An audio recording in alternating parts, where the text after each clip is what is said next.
Let's bring in Dan Yergin, energy expert, vice chairman at S&P Global. Dan, it's good to see you. Thank you. We saw Russia turn on the spigot for the Nord Stream 1 pipeline at 40% this week. What does that tell you about Vladimir Putin's intentions and whether he might continue to weaponize energy? Well, it's pretty clear. I mean, one thing that's been noticed about Putin over the years, unlike a lot of other leaders, he really understands the energy markets and he knows what he's doing. He laid out a strategy last month at the St. Petersburg International Economic Forum where high energy prices, disruption lead to social tensions, lead to populist parties coming together, change in elites, he said, and break the coalition.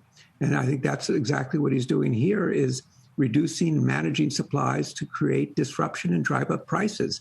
So it's, in a sense, what he's done is he opened a second front in the war, not only Ukraine, but an energy war in Europe. And that's what's going on right now. We had the president's chief economist on earlier, and she was touting the fact that gas prices have been falling. But it seems that we're not out of the woods yet. I mean, you have the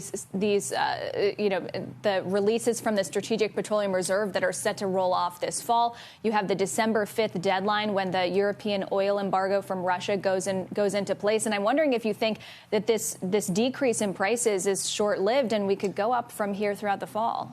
Well, I think we're in a very uncertain period, and I think there is a lot of risk over the next few months because you have this global energy crisis on top of a global geopolitical crisis and the interaction between the two. As you point out, the embargo that Europe is going to put on Russian oil, the uncertainty about oil being shipped to other markets. I mean, gasoline has come down about 60 cents from where it was. And what is noteworthy is that U.S. gasoline demand compared to last year is down about 8%. And it's partly price, and it also seems to be a slowing economy and, a question of whether a recession is in the offing. Yeah, Republicans have been calling for more production here in the U.S.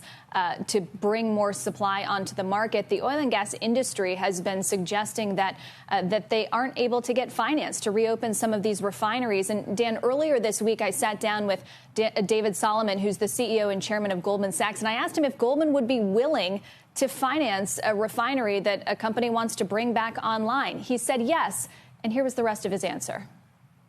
Finance energy in all different ways. And I've been very clear. I've said publicly that we continue to work with energy companies to finance. And I've also said publicly that I really believe in U.S. energy independence. And I think we need policy on that side.